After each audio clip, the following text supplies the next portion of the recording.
The air inside the Manhattan family court was sharp with tension, heavy with the scent of expensive cologne and broken vows. Rows of polished wooden benches were filled with curious strangers, lawyers whispering, and a few reporters scribbling notes, eager for the scandal of the day. At the center of it all sat Emma Carter, her swollen belly a visible reminder of a love story gone sour. She looked fragile in her simple navy dress, her hands folded tightly over her lap. She hadn't spoken a single word throughout the proceedings. Not once. Across from her, Andrew Carter lounged with arrogant ease, his expensive suit pressed to perfection, his gold watch catching the light every time he moved his hand. At his side sat Vanessa Brooks, the 26-year-old secretary who had slithered her way into Emma's marriage. Vanessa smirked, twirling a diamond bracelet Andrew had gifted her. She didn't bother to hide her triumph. The divorce papers lay on the judge's desk, ready to be signed. "You understand," the judge said firmly, looking at Emma, "that by agreeing to this settlement, you are walking away with nothing. No property, no spousal support, no share of his company, just the clothes you came in with." Emma nodded silently. Her heart pounded, but her face remained calm. She had rehearsed this moment 100 times in her mind. Every insult Andrew had thrown at her replayed like a cruel soundtrack. "You'll never survive without me. You're just a burden. You're nothing but a pregnant mistake." Each word had cut her deeper than any blade, and yet here she was, signing her freedom away. Andrew leaned toward Vanessa and whispered loudly enough for the courtroom to hear, "She'll be crawling back in less than a year. Watch." His laughter echoed, cruel and careless. The audience shifted uncomfortably, but Emma did not flinch. Her lawyer slid the papers toward her. With trembling fingers, Emma picked up the pen. The room seemed to hold its breath as she scribbled her name, sealing the end of her marriage. Andrew smirked, leaning back like a king who had just won another battle. Vanessa squeezed his arm, her eyes glittering with victory. They had no idea. No one in that courtroom had the faintest clue who Emma really was, or the storm she was about to unleash. As she rose to her feet, her silence felt less like defeat and more like the gathering calm before a hurricane. She glanced once at Andrew, her eyes unreadable, and walked out without a word. What Andrew didn't know was that the woman he discarded was not just his ex-wife. She was the sole heiress to a $300 million fortune, and her revenge was only beginning. Before the courtroom, before the silence, before the humiliation, Emma Carter was just a young woman in love.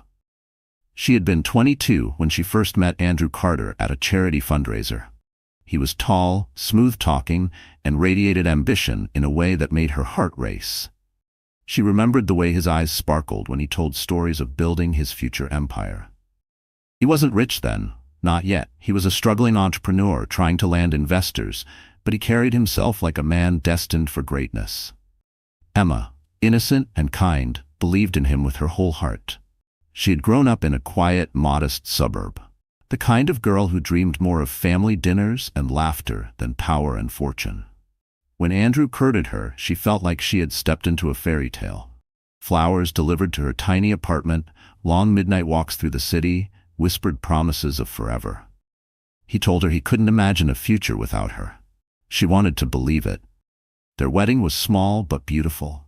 Emma wore a simple lace gown, her eyes glowing with joy as she repeated vows she thought would never be broken. Andrew held her hands so tightly she thought he meant every word. In sickness and in health, for richer or poorer. At that moment, she never doubted him. In the years that followed, Emma gave up everything to support Andrew's climb. She left her own career dreams behind, shelving plans to finish her graduate degree in art history. Instead, she worked part-time jobs to keep them afloat, while Andrew poured every ounce of energy into his startup. She clipped coupons, managed their tiny budget, and believed that one day his sacrifices and hers would pay off. When his company finally took off, Emma was there at every step. She ironed his shirts before investor meetings, stayed up late editing his presentations, and played the role of the devoted wife at business dinners. She wore second-hand dresses while he bought tailored suits, never once complaining. She thought they were a team. But slowly, things began to change. As Andrew's company grew, so did his ego. He started coming home later, brushing off her questions with vague answers about networking. He criticized her for not keeping up with his new social circle, for not looking glamorous enough beside him. Emma told herself it was just stress, that the man she married was still somewhere inside the polished stranger who barely looked at her anymore. Then came the pregnancy. Emma discovered she was carrying their first child, and for a moment she thought it would bring them back together. She imagined Andrew holding their baby, imagined their family dinners filled with warmth. But instead of joy, Andrew grew distant. He began to see her as a burden, someone who slowed him down. The man who once swore he would love her forever now barely glanced at her swollen belly. And then came Vanessa. Young, sleek, and ambitious. The very opposite of Emma, who had sacrificed her youth and career to stand by Andrew's side. At first, Emma dismissed the whispers, the late nights, the sudden bursts of perfume on his clothes. But when she saw Vanessa on his arm at a corporate gala, the truth was undeniable. Still, she stayed. She told herself love meant forgiveness, that once the baby came, Andrew would change. But the insults grew sharper, the distance wider, until the marriage was nothing but a hollow shell.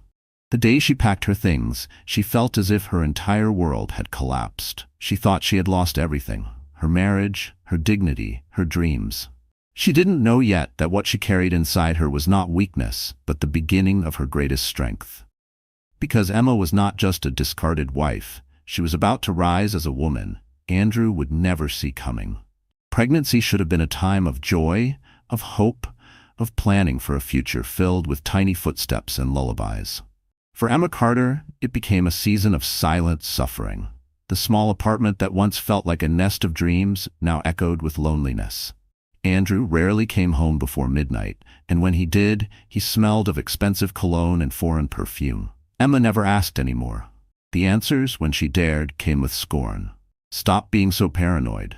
Do you think I'd waste my time with someone else when I already have a wife at home?" His tone was sharp, his eyes cold. He didn't even bother to hide the contempt. She spent her days preparing for the baby alone. Stacks of baby books sat on the coffee table, dog-eared and marked with notes. She chose soft pastel blankets, tiny onesies, and lullabies she remembered from her own childhood. At night, she would sit by the window, one hand resting on her belly, whispering promises to the little life inside her. "You'll never feel unloved," she said softly, even as tears rolled down her cheeks. The cruelest moments came not from Andrew's words, but from his absence. Doctor's appointments passed with empty chairs beside her.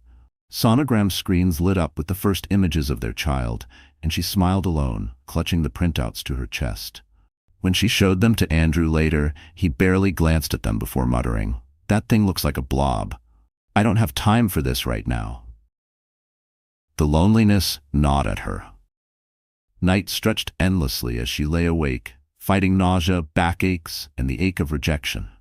She prayed for strength, but the silence was deafening. Her body grew heavier with each passing week, yet her heart felt hollow. And then came the humiliation. Andrew began taking Vanessa to public events. Photos appeared online, Andrew in sharp suits, Vanessa in glittering gowns, her hand looped possessively through his arm. The comments burned Emma's eyes. Finally upgraded. "She's perfect for him." His wife was holding him back. Emma sat in her tiny kitchen scrolling through the headlines, the glow of her phone the only light in the room. She bit her lip until it bled, refusing to cry loud enough for the neighbors to hear. Every insult, every whisper, every headline carved another wound into her soul.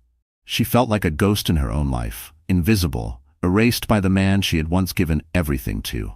Yet, through the pain, her baby kicked. Gentle, insistent, reminding her that she wasn't truly alone. That small spark kept her from collapsing completely. One evening when Andrew stumbled home late, drunk and reeking of champagne, Emma tried one last time. "Don't you care?" she asked quietly, her hand resting on her belly. "Don't you care about us? About your child?" Andrew laughed bitterly, loosening his tie. You're nothing without me. And that baby? Just another responsibility I never asked for." Emma froze. The words sliced deeper than any blade. She realized then that the man she had loved no longer existed. The person standing before her was a stranger, one who would never see her worth. And so she swallowed her pain, her tears, and her anger. She stayed silent. But silence, she would soon learn, could be the most dangerous weapon of all. Because what Andrew didn't know was that the woman he dismissed as powerless was carrying not only his child, but a secret that would destroy his empire. The night of the Bright Futures Charity Gala was meant to be a celebration of hope. Crystal chandeliers bathed the ballroom in golden light, champagne glasses clinked, and the city's wealthiest mingled beneath velvet drapes and the haunting strains of a live orchestra. It was the kind of evening Emma Carter once dreamed of attending by her husband's side, smiling for the cameras, representing a love story built on success. Instead, she found herself standing alone near the back, clutching her small purse, praying no one would notice her trembling hands. Andrew had insisted she stay home. "These events aren't for women like you," he said coldly. But Emma, desperate for even the faintest glimpse of the life she had once been part of, showed up quietly. She wore a modest gown borrowed from a friend, her baby bump hidden beneath layers of fabric. She thought perhaps Andrew would at least acknowledge her presence, if only for appearances. The moment she entered the ballroom, however, reality crushed her. At the center of it all stood Andrew Carter, radiant in his tuxedo, a broad smile fixed across his face, and at his side was Vanessa Brooks, dripping in sequins, her beauty designed to catch every eye in the room. He introduced her with shameless pride. "This is Vanessa, the woman who truly understands me," he said to a cluster of investors. The words sliced through Emma like glass. Gasps and whispers rippled through the crowd. Everyone knew Andrew was married. Everyone knew Emma. Yet here he was, flaunting his mistress as if Emma no longer existed.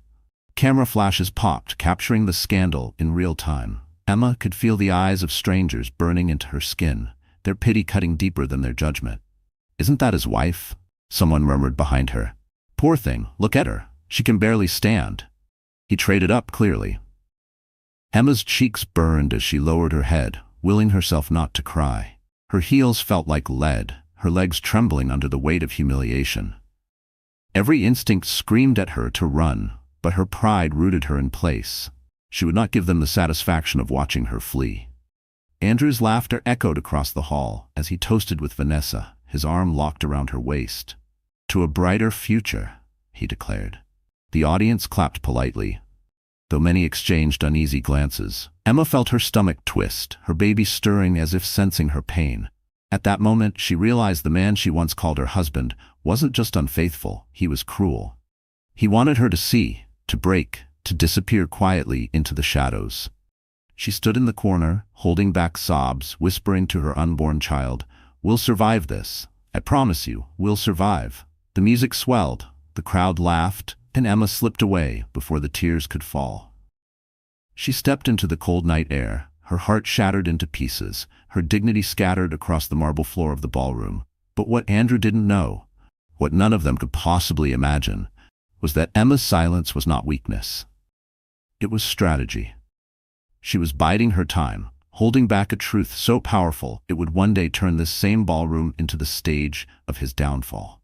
Because soon, the world would discover that the woman Andrew mocked as powerless was, in fact, the hidden heiress to a $300 million fortune. The night after the gala, Emma Carter returned to the small apartment she had rented after Andrew forced her out of their home. Gone were the high ceilings, the marble floors, and the endless city views. Her new place was a cramped one-bedroom in a rundown building, the wallpaper peeling, the pipes groaning with every use. Yet it was the only roof she could afford. And for now, it was where she would carry the child that had become her only reason to keep breathing. She dropped her purse on the counter and collapsed onto the worn couch, the springs groaning beneath her weight. Her body ached from standing for hours in heels that pinched her swollen feet, but it was her heart that hurt the most. The memory of Andrew's smug smile, Vanessa's glittering gown, and the whispers of strangers replayed in her mind like a cruel film she could not shut off. Her hands moved instinctively to her belly. "I'm sorry," she whispered, her voice breaking. "I never wanted this for you. You deserve better than this." A small kick answered, and for a fleeting moment she felt comfort. But the truth remained. She was alone, with no money, no husband, and no plan for survival. She wandered into the tiny kitchen, opening cupboards that were nearly bare. A few cans of soup, some crackers, and a carton of milk that was close to expiring. Her prenatal vitamins sat on the counter, but she had started rationing them to make them last longer. She was terrified of what would happen if she couldn't afford her next prescription. The tears came then, uncontrollable and relentless. Emma sank to the floor, clutching her belly as sobs racked her body. She thought of her parents, gone too soon, unable to see the struggles their daughter now faced. She thought of the life she had given up, the education she never finished, the dreams she had buried to be Andrew's wife. And now, she was nothing more than a discarded woman, tossed aside like a broken toy. The walls seemed to close in on her. She wrapped herself in a blanket, rocking back and forth, whispering promises she wasn't sure she could keep. "I'll find a way. I'll protect you. Somehow." But even as she spoke the words, doubt gnawed at her. How could she protect her child when she couldn't even protect herself? The hours dragged on, the city outside alive with laughter and music, while Emma's apartment echoed with her cries. At one point, she stumbled to the bathroom, staring at her reflection in the cracked mirror. Her eyes were swollen, her cheeks streaked with tears. She barely recognized herself. "Who are you?" she whispered to the glass. She thought of Andrew's last words at the gala. "This is Vanessa, the woman who truly understands me." The cruelty of it burned in her chest. She wanted to scream, to break something, to make him feel even an ounce of the pain he had given her. Instead, she sank to her knees and prayed for strength, praying for a sign that her life wasn't destined to end in this cheap, forgotten place. And then, as dawn began to break and the first light spilled through her thin curtains, her phone buzzed on the nightstand. Emma wiped her eyes and reached for it, expecting another cruel message from Andrew or an overdue bill. But when she saw the sender's name, her heart stopped, because the message wasn't from Andrew at all. It was from a lawyer connected to her late mother's estate, with words that would change everything. Emma's hands trembled as she stared at the glowing screen. The name was unmistakable: Harold Whitman, attorney at law. He had been her mother's most trusted confidant, a man who had attended her funeral years earlier and then disappeared quietly from her life. Emma hadn't spoken to him since. Why now? She unlocked the message, her breath shallow. "Emma, it is urgent that we meet. Your mother left instructions for me to contact you once certain conditions were met. Call me as soon as possible." For a moment, Emma thought it must be a mistake. Her mother had passed away when Emma was only 22. What conditions could possibly matter now? She sank onto the couch, her mind spinning. After everything, the divorce, the humiliation, the loneliness, why was this message arriving now? Clutching her phone, Emma dialed the number with shaking fingers. It rang only once before a warm but firm voice answered. "Emma, I was hoping you'd call. We need to meet. Today." Hours later, she found herself stepping into an oak-paneled office on the Upper East Side. The room smelled of leather and polished wood, the walls lined with books that seemed older than the city itself. Behind a massive desk sat Harold Whitman, his silver hair neatly combed, his eyes kind but sharp. "You look so much like your mother," he said softly, motioning for her to sit. "Margaret would be proud of you." The mention of her mother's name sent a pang through Emma's chest. "Why are you contacting me now? What conditions?" she asked. Harold leaned forward, sliding a folder across the desk.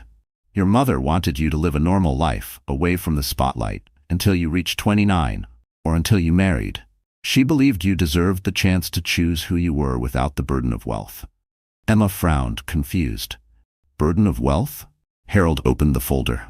Inside were documents, stamped and notarized, numbers that made Emma's head spin. "Your mother was the sole heir to the Vanderbilt Carter fortune.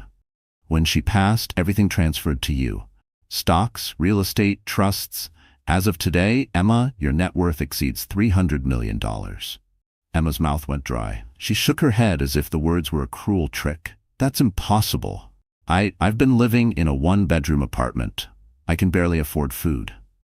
Harold's expression was gentle. "That was your choice. You chose love. You hid your true name and fortune when you married Andrew. You wanted to be valued for yourself, not for money. But Andrew, he never knew who you really were." Emma's mind reeled. Every insult Andrew had hurled, every cruel laugh, every moment he paraded Vanessa before the world, it all burned with new meaning. He thought she was powerless. He thought she was broken. All the while, she had more power than he could ever dream of. Tears welled in her eyes, not of sorrow this time, but of something sharper, fiercer. She looked at Harold. "Why tell me this now?" "Because, Emma," Harold said, his voice steady, "your silence has protected you long enough. Now it's time to decide how you want to use the truth." Emma sat back, her heart pounding. The weight of her hidden inheritance pressed down on her like a crown she had never asked for. But beneath the fear, something else stirred, a spark she hadn't felt in years, strength. And as she left Harold's office, one thought consumed her. Andrew Carter had no idea the woman he mocked as worthless was the heiress who could ruin him with a single signature. Emma couldn't shake the conversation with Harold Whitman. For years, she had believed she was just another ordinary woman, born to a modest mother who wanted nothing more than a quiet life. But Harold's words replayed in her mind. "You are the sole heir to the Vanderbilt Carter fortune." The following week, Harold invited her back to his office to reveal more. She sat across from him, a steaming cup of tea between them, her hands clasped tightly as if she were holding herself together. "Emma," Harold began, sliding a leather-bound folder across the desk, "you deserve to know where you came from. Your mother, Margaret Carter, wasn't just a kind woman who raised you with love. She was the daughter of the Vanderbilt dynasty, one of the oldest, wealthiest families in America." Emma blinked, her throat dry. "The Vanderbilts? As in railroads, steel, old money?" Harold nodded. "Yes, but Margaret wanted nothing to do with the suffocating world she was born into. Your grandfather ran the empire like a general, cold, strategic, ruthless. Your mother fell in love with your father, a man far removed from that glittering cage. She wanted a normal life, one filled with love, not power. That's why she kept you away from the family name. She wanted you to be free from the weight of legacy." Emma's mind spun. Images of her childhood flashed before her. Her mother clipping coupons, working long hours, teaching Emma the value of kindness over wealth. She had thought their modest life was all they could afford, but in reality, it had been a choice. "She hid me," Emma whispered, more to herself than to Harold. Harold leaned forward, his eyes soft. "She protected you. Margaret believed that wealth corrupts, that it attracts people who see dollar signs instead of hearts. She wanted you to marry for love. That's why she kept your inheritance locked until you were old enough to understand the responsibility, or until life forced the truth upon you." Emma thought of Andrew then. The way he had once held her hand, whispered promises of forever, and then thrown her aside the moment he felt she was no longer useful. He had loved her only as long as she served his ambitions. The bitter irony was that she could have bankrolled every dream he had ever boasted about. "Did Andrew know anything?" Emma asked quietly. "No," Harold said firmly. "Your mother swore me to secrecy. He believed you were just an ordinary girl, and he treated you accordingly. Perhaps that's the most telling truth of all." Emma sat in silence, her chest tightening. The betrayal cut deeper now. Andrew hadn't just betrayed his wife, he had betrayed the very woman who could have been his greatest ally. And now his arrogance would be his undoing. Harold placed a final envelope on the desk. "This contains access to your trust, properties, accounts, investments, all legally yours. But Emma, with wealth comes power, and with power comes responsibility. You must decide, will you remain silent, or will you reveal who you truly are?" Emma's fingers brushed over the envelope. The weight of it was almost unbearable, as if it contained not just money but destiny itself. She thought of her unborn child, the future she wanted to give them. A life filled with dignity instead of humiliation. For the first time since her marriage crumbled, Emma felt something new. Not despair, not grief, resolve. She stood, tucking the envelope into her purse. "I've been silent long enough," she said, her voice steady. And as she walked out of Harold's office, she knew the next time Andrew saw her, he wouldn't be facing the broken wife he left behind. He'd be facing the heiress who could destroy everything he had built. In the weeks after the divorce was finalized, Andrew Carter carried himself like a king who had conquered his last enemy. At every business luncheon, every cocktail party, every gala, he paraded Vanessa on his arm like a trophy. His friends, investors, and colleagues clapped him on the back, congratulating him on his upgrade. Andrew accepted the praise with a smirk. sipping champagne as if the entire world was his to command. At a rooftop bar overlooking the glittering Manhattan skyline, Andrew leaned against the railing, laughing with a group of old college buddies. Vanessa sat nearby, her manicured hand resting on his thigh, her laughter chiming like glass as she soaked in the attention. "Honestly," Andrew said, raising his glass, "Emma never stood a chance in my world. Sweet girl, sure. But she was ordinary. She couldn't keep up. Vanessa, now, she's the kind of woman who knows how to play the game." One of his friends chuckled. "Wasn't Emma pregnant when you left her?" Andrew waved his hand dismissively. "She'll be fine. Women like her always come crawling back when reality hits. Trust me, within a year she'll be begging for help, and when she does, maybe I'll toss her a check or two. For the baby." His smirk widened. "But not before she learns the hard way what it's like to lose me." The group erupted in laughter, raising their glasses to toast his cruelty. Vanessa leaned closer, whispering in his ear, "You're too generous. She doesn't deserve even that much."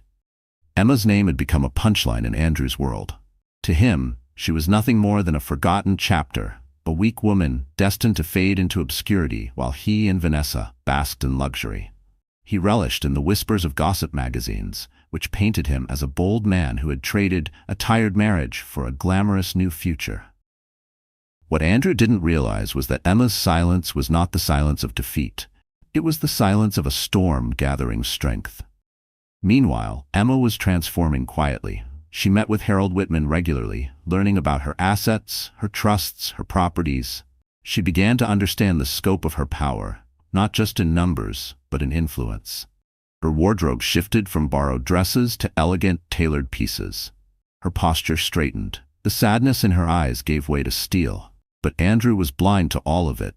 He was too busy bragging to notice the headlines that hinted at her reemergence, too arrogant to consider that the woman he had humiliated might be rising from the ashes. At one particularly exclusive gala, Andrew gave a speech about perseverance and ambition, preaching to the crowd about how he had built his empire from nothing. "I know what it takes to succeed," he boasted. "I left behind what didn't serve me, and I embraced what made me stronger. That's why Vanessa and I are unstoppable." The applause filled the room, but whispers followed. Some guests exchanged uneasy glances, questioning his shamelessness. Others quietly remarked that Emma had been the one supporting him in the early years. But Andrew didn't care. In his mind, Emma was irrelevant, powerless, forgotten. What he didn't know, what he couldn't possibly imagine, was that Emma was no longer the woman he had discarded. She was preparing for a return so devastating it would strip him of his pride, his power, and his empire. And the first sign of that reckoning was already on its way to his office. An envelope with Emma's name on it, carrying the kind of truth that could ruin him forever. The city outside Emma's apartment hummed with life. Cars honking, neon signs flashing, laughter spilling from late-night bars. But inside, silence reigned. The only sound was the steady rhythm of her unborn child's heartbeat, echoing through the fetal monitor at her bedside. Every time Emma heard that sound, a rush of fierce determination surged through her. She sat on the edge of her bed, her hands resting gently on her swollen belly. "It's just you and me now," she whispered. Her voice trembled, not with fear, but with a rising strength she hadn't felt in months. "But I promise, little one, you will never know the shame I have endured. You will never feel the sting of rejection. You will be loved, protected, and respected, no matter what it takes." Tears filled her eyes as she remembered Andrew's cruel words. "That baby is just another responsibility I never asked for." She clenched her fists. How dare he dismiss the life growing inside her? This child wasn't a burden. It was her reason to rise again. Emma pulled out a small wooden box her mother had given her before she died. Inside were keepsakes, an old locket, a faded letter, a family crest pin she had never understood until Harold explained her heritage. She traced her fingers over the crest, whispering, "You come from strength, from resilience, from power, and I will make sure you inherit not only that legacy, but also the love I was denied." She began making lists late into the night, plans for the nursery, names she might give her child, schools she wanted to visit once the baby was older. But alongside the tender dreams, another list formed in her mind. Strategies. She mapped out how to use her inheritance, who to align with, and how to dismantle Andrew's arrogance brick by brick. Her child would not be born into weakness. They would enter a world where their mother stood tall, no longer a victim, but a warrior. There were nights when fear clawed at her, nights when the loneliness pressed so heavily that she thought she might break. She would hold her belly and cry softly, confessing her worries to the child who couldn't yet understand. But each kick reminded her she wasn't alone. Each flutter was a message. Keep going, Mama. Don't give up. One evening after a particularly exhausting day, Emma stood by her window overlooking the city skyline. She placed both hands on her belly and spoke aloud as if declaring an oath. You will never have to beg for love. You will never wonder if you're enough. I swear to you, I will build us a future where no one can touch us. Not Andrew, not Vanessa. No one. In that moment, Emma's tears dried. She no longer saw herself as a discarded wife or a pitiful ex. She was a mother, a protector. And soon she would be a force powerful enough to rewrite the narrative Andrew had created. She pressed a kiss to the palm of her hand and laid it gently on her stomach. I won't just survive for you, she whispered. I'll win. And the very next day, an unexpected ally would arrive at her door. Someone who would give her the tools to turn that vow into a plan for revenge. The knock on Emma's apartment door came just after sunrise. She hesitated, tightening her robe around her body, her heart quickening with unease. Few people knew where she lived, and even fewer bothered to visit. When she opened the door, she was met with a tall, broad-shouldered man in a tailored charcoal suit. His presence filled the narrow hallway with quiet authority. Emma Carter? He asked, his deep voice steady but gentle. She nodded warily. Yes, he extended a hand. Ethan Blackwell, I was a friend of your father's and a business partner to your late mother. Harold Whitman asked me to reach out. Emma blinked. The name stirred something faint in her memory. Her father had once spoken of Ethan Blackwell, a rising lawyer who had turned into a formidable CEO. Now, standing before her, he looked every bit the man who had built an empire, confident, disciplined, yet not unkind. She stepped aside, allowing him into her modest apartment. The contrast was stark, his polished presence against her worn furniture and peeling wallpaper. Still, he sat without judgment, placing a leather briefcase on the coffee table. Emma, he began, his gaze direct, Harold told me you've learned the truth about your inheritance, about your family, and about Andrew. Emma lowered herself into the armchair across from him, her hands protectively covering her belly. Yes, I know now, but I don't know what to do with it. I don't want to just be rich. I want justice. Ethan's lips curved into the faintest smile. Then you've come to the right man. He opened the briefcase, spreading documents across the table. Andrew Carter believes you're powerless. He parades his mistress. He mocks your name. He underestimates you. That arrogance is his weakness, and we're going to use it. Emma leaned forward, her pulse racing. How? Ethan tapped the first document. For starters, you have controlling shares in 3 companies Andrew's firm relies on. You could crush his cash flow tomorrow if you wished, but revenge is best served strategically, not rashly. What you need is a public reckoning, one that restores your dignity while stripping his. Emma stared at him astonished. You're saying I can ruin him? I'm saying, Ethan replied firmly, that you can decide the terms of your own story. You've been silent long enough. It's time to step into the light. The weight of his words settled over her. For the first time, Emma felt she wasn't alone in this fight. She had an ally, someone who not only believed in her, but had the power and knowledge to guide her. As they spent hours poring over documents and strategies, Ethan's steady presence gave Emma strength. He wasn't just a lawyer or a CEO. He was a man who understood betrayal, who had once been burned by those he trusted most. That shared pain created an unspoken bond between them. By the time the afternoon sun spilled into the apartment, Emma felt a shift within her. She was no longer the broken ex-wife Andrew mocked. She was an heiress, a strategist, a mother preparing to protect her child's future. And now, with Ethan at her side, she had the means to strike back. But Ethan had one condition, a secret he hadn't yet revealed, one that could change not only Emma's plan for revenge, but also the future she thought she was building. The days following Ethan Blackwell's visit became a whirlwind of change. Emma no longer drifted through her life like a ghost. Instead, she woke each morning with a sense of purpose burning inside her. The silence that had once suffocated her now became a cloak, a weapon she wielded as she carefully built her return. The first transformation was physical. With Ethan's guidance, Emma hired a discreet stylist, an older woman named Claudette, who had once dressed Manhattan's most powerful socialites. When she entered Emma's apartment for the first fitting, she didn't see a discarded wife in a borrowed dress. She saw potential.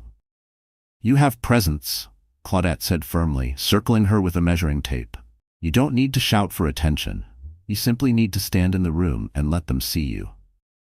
Within weeks, Emma's wardrobe shifted from faded cardigans and discount store blouses to tailored gowns, elegant coats, and shoes that carried her with confidence. She learned how to walk again, not timidly, but with her head high, her steps deliberate, her hand resting with pride on her growing belly. The second transformation was financial. With Harold and Ethan's help, Emma began reviewing her accounts. She toured properties she hadn't even known she owned, luxurious penthouses, sprawling estates, and a historic townhouse in Manhattan that once belonged to her grandmother. Each property was a reminder of the legacy she carried, but also a tool. Ethan explained how she could leverage these assets to gain influence in the very circles Andrew craved. "You don't need to destroy him outright," Ethan reminded her. "You need to show the world who you are. Once they see, Andrew will destroy himself." Emma nodded, her resolve hardening. "Then let's make sure the world is watching." The third transformation was internal. Emma began therapy sessions arranged by Ethan, sessions that forced her to confront her pain instead of burying it. She spoke of Andrew's cruelty, of Vanessa's smirks, of the long nights she had spent whispering promises to her unborn child. Each confession was a step out of the shadows. By the end of each session, she felt lighter, sharper, more focused. At night, she worked on speeches, coached by Ethan himself. "Look them in the eye," he instructed. "Don't flinch. Don't apologize. You are not broken, Emma. You are inevitable." One evening, as Emma stood before a mirror in her new townhouse, draped in a simple black gown Claudette had chosen, she barely recognized herself. The tired, tear-streaked woman who had once crouched on the floor of a tiny apartment was gone. In her place stood a woman with fire in her eyes, shoulders squared, chin raised. She was no longer waiting for Andrew's approval. She was preparing to show the world she had never needed it. And yet, beneath all the transformation, Emma held on to her most sacred vow. Her child. Every decision, every plan, every stitch of clothing was not just for revenge, it was for the life growing inside her. As she placed her hand on her belly, her phone buzzed. A notification lit the screen. Annual Winter Gala, guest list confirmed. Emma's name was printed among New York's elite, courtesy of Ethan's connections. And when Emma saw Andrew and Vanessa's names listed too, she knew the night of her return was set. The night she would step into the spotlight and make them regret ever underestimating her. Andrew Carter had always loved the spotlight, but after the divorce, he practically lived in it. To him, scandal wasn't shame, it was publicity. The tabloids covered his every move, splashing photos of him and Vanessa Brooks across glossy pages. On yachts in the Hamptons, front row at Fashion Week, sipping champagne at rooftop clubs. He called it rebranding. His friends called it upgrading, and Vanessa called it destiny. One crisp evening, Andrew and Vanessa hosted a private dinner at one of Manhattan's most exclusive restaurants. The guest list read like a who's who of finance, real estate, and politics. Crystal glasses sparkled under golden chandeliers, and laughter spilled from the long mahogany table. Vanessa, dressed in a crimson gown that clung to her like a second skin, leaned toward the women beside her, flashing the diamond bracelet Andrew had gifted her just the week before. "Andrew has such vision," she cooed, her voice dripping with pride. "He knows how to make tough choices. Some people weren't meant to stand beside him." The women exchanged knowing glances, their smiles polite but sharp. Everyone in the room knew she meant Emma. At the other end of the table, Andrew raised his glass. "To the future," he declared, his voice booming. "Vanessa and I are building something extraordinary together." Emma was, well, she wasn't cut out for this world. But Vanessa understands me. Applause rang out, though some clapped slower than others. A few guests whispered quietly, recalling Emma's quiet dignity at past events, how she had once been the woman smoothing Andrew's rough edges. But Andrew didn't notice, or perhaps he didn't care. His ego was too inflated, too drunk on power and champagne to sense the unease in the room. Later that evening, after most guests had gone, Andrew and Vanessa sat together in the back of a sleek black limousine. Vanessa nestled against him, scrolling through photos of the night already posted online. "We look incredible," she said with a smug smile. "Everyone knows now that you've moved on. Emma must be so embarrassed, watching from her little apartment." Andrew chuckled, tugging Vanessa closer. "She'll be back. Women like her can't survive without men like me. She'll beg, and when she does, I'll remind her of what she lost." Vanessa tilted her head, studying him. "And what if she doesn't? What if she actually stays gone?" Andrew smirked, his reflection gleaming in the tinted glass. "Then she'll fade into nothing, and no one will remember her name." But Andrew was wrong. Far from fading, Emma was preparing. While he toasted to his arrogance, she was quietly gathering her strength, her allies, and her fortune. The empire he thought he had built on the ruins of her heart was nothing more than a fragile house of cards. For now, Andrew basked in the illusion of victory. Vanessa curled against him like a prize he had earned. He believed the future was his. He believed the past was dead. He believed Emma Carter was finished. But fate was already writing a different story. One that would put Emma back in the spotlight and leave Andrew gasping as the world chose her over him. The marble steps of the New York Supreme Court gleamed under the morning sun as Emma Carter arrived, her posture straight, her gown tailored to perfection, and her chin lifted high. Gone was the timid woman who once shuffled into court to sign away her marriage in silence. Today, she was different. Today, she was armed. Andrew Carter had no idea. He strutted into the courthouse with Vanessa on his arm, his designer suit catching the light, his smirk as wide as ever. Cameras flashed, reporters shouted questions, and Andrew soaked in the attention like it was oxygen. Vanessa clung to him, basking in her role as the new Mrs. Carter-to-be. Inside, the courtroom buzzed with anticipation. Lawyers shuffled papers, journalists whispered, and even the judge looked weary of yet another round of Carter drama. Andrew settled into his seat with arrogance dripping from every movement, his gaze flicking dismissively toward Emma. "Nice dress," he said under his breath, a sneer tugging at his lips. "Did you rent it?" Emma didn't reply. Instead, she calmly opened a leather folder and placed a single document on the table in front of her. Ethan Blackwell, seated beside her, gave her the faintest nod of encouragement. The proceedings began as expected. Andrew's lawyer launched into a rehearsed speech about Andrew's empire, his success, and how Emma had contributed nothing of value. "My client has been more than generous," the lawyer declared. "Mrs. Carter has already been compensated beyond what she deserves." Andrew leaned back, smirking at the judge as if the outcome were already written. But then Emma rose slowly, her voice calm but resonant. "Your Honor," she began, "there is new information relevant to these proceedings." The courtroom stilled. Emma handed the judge the document she had brought. The judge adjusted her glasses, scanning the pages. Silence stretched, thick and heavy, until the judge's brows furrowed. "This," the judge said, her voice sharp, "this indicates that Mrs. Carter is the majority shareholder of 3 companies directly tied to Mr. Carter's firm. Is this accurate?" Andrew's head snapped toward Emma, his smirk vanishing. "What?" he barked.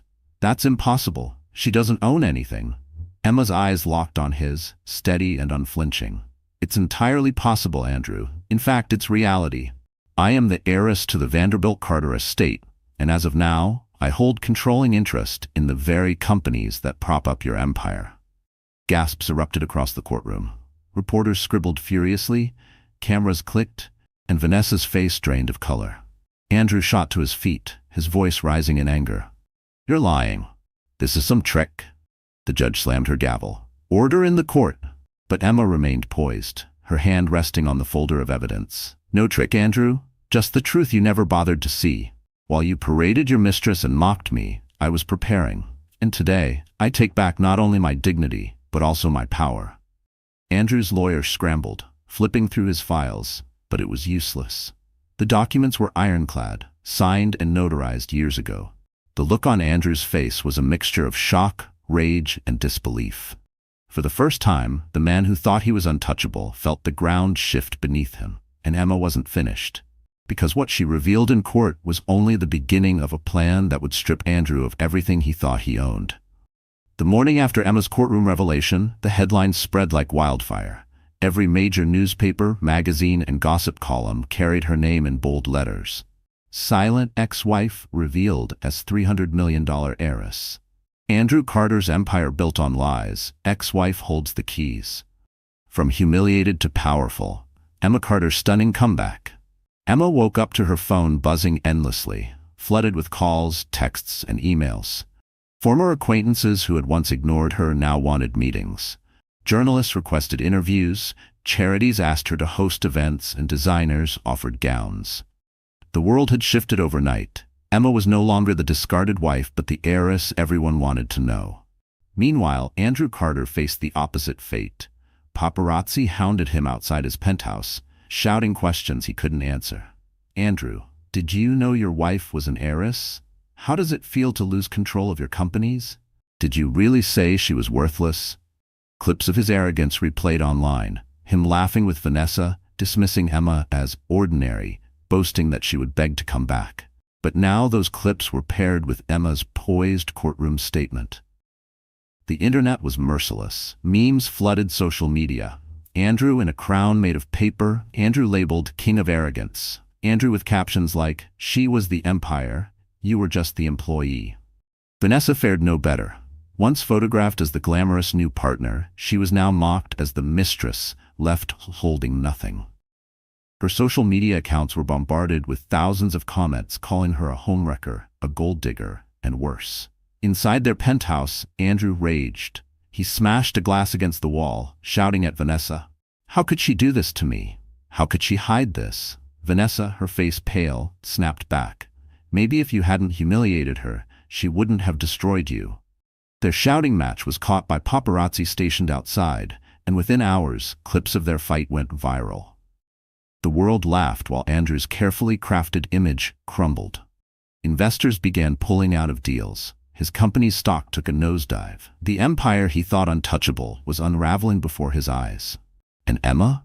She remained calm, choosing silence once again. But this time, it was the silence of dignity. She declined interviews, issuing only a brief statement. "My focus is on my child and my future. I wish no ill will, but I will no longer be silent about who I am." That simple statement lit a fire in the public's imagination. She became a symbol of resilience, of strength, of a woman who endured betrayal and humiliation, yet rose higher than anyone expected. Talk shows praised her composure. Women across the country shared her story with hashtags like Silent No More and Emma Rises. Ethan watched it all unfold beside her, quietly proud. "You've done it," he told her one evening. "The world sees you now. Not as Andrew's ex-wife, but as Emma Carter, the woman who refused to be broken." Emma touched her belly, her lips curving into a small, determined smile. "This is only the beginning," she whispered. And as the invitations began pouring in for the winter gala, Emma knew it would be the stage where she delivered her most unforgettable strike yet. The winter gala was the crown jewel of New York's social calendar. Politicians, CEOs, and celebrities filled the glittering ballroom of the Waldorf Astoria, where golden chandeliers rained light across a sea of tuxedos and couture gowns. For years, Emma Carter had attended on Andrew's arm, standing in his shadow, her presence quiet, her voice muted. Tonight, everything was different. Whispers rippled through the room long before she even entered. Reporters and socialites buzzed about the woman who had shaken Wall Street to its core. "She's coming," someone whispered. "Emma Carter, the heiress." The double doors opened, and all heads turned. Emma stepped into the ballroom in a midnight blue gown that shimmered under the lights, its silhouette hugging her figure with elegance while proudly showcasing her baby bump. Diamonds sparkled at her neck, heirlooms from her family's collection, and her hair fell in soft waves around her shoulders. On her arm stood Ethan Blackwell, composed and commanding, his presence only amplifying hers. For a moment, the entire room seemed to pause. The orchestra faltered, conversations stilled, and all eyes locked on Emma. The woman who had once been mocked as fragile, invisible, forgotten, now radiated strength. She didn't need to speak. Her very presence was a declaration. Across the room, Andrew froze mid-conversation. His glass of champagne trembled in his hand as his eyes widened. Vanessa, dressed in a glittering silver gown, stiffened beside him, her lips parting in shock. The smug confidence they had carried into the evening drained in an instant. "She looks incredible," one guest whispered. "Better than ever," another replied. "She's not here to hide," a third murmured. "She's here to conquer." Emma glided across the ballroom, each step measured, her gaze unwavering. She and Ethan moved like royalty, commanding the room without needing to demand it.